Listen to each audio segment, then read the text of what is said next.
Mga igsuon mayong adlaw kanatong tanan.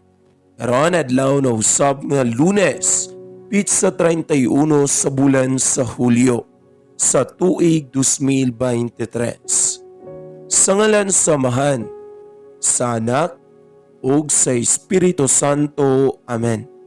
Ang Ebanghelyo kinutlo gikan sa basahon sumala ni San Mateo, Kapitulo 13, versikulo 31 ngadto sa 35. Unya misugilon si Jesus kanilag laing sambingay, ang gingharian sa langit sama sa usa ka liso sa mustasa, ang labing gamay sa tanang liso, gikuha kini sa usa ka tawo o gipugas didto sa iyang uma. Og sa pagtubo na sa maong binhi, nahimo kini nga labing dako sa tanang tanom. Kini nahimong kahoy og nanugpa ang mga langgam og nagsalag sa iyang mga sanga. Si Jesus misugilo na usab og laing sambingay. Ang gingharian sa langit sama sa igpapatubo sa pan. Gikuha kini sa usa ka babae o gisagol sa usa ka takus nga harina hangtod mitubo ang tibuok minasa. Si Jesus may gamit og mga sambingay aron pagsugilo nining mga butanga ngadto sa mga tao.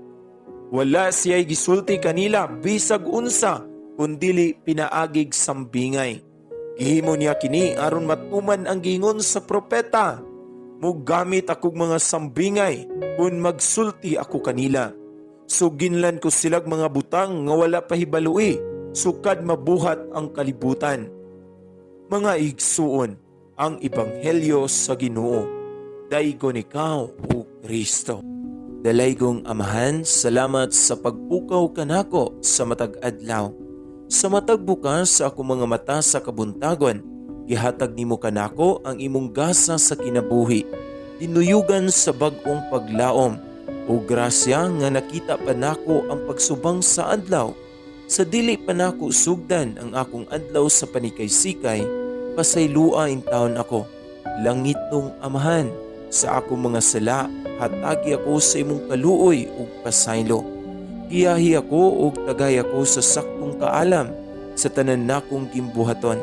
Iiway ako sa kasakit ug kasamok.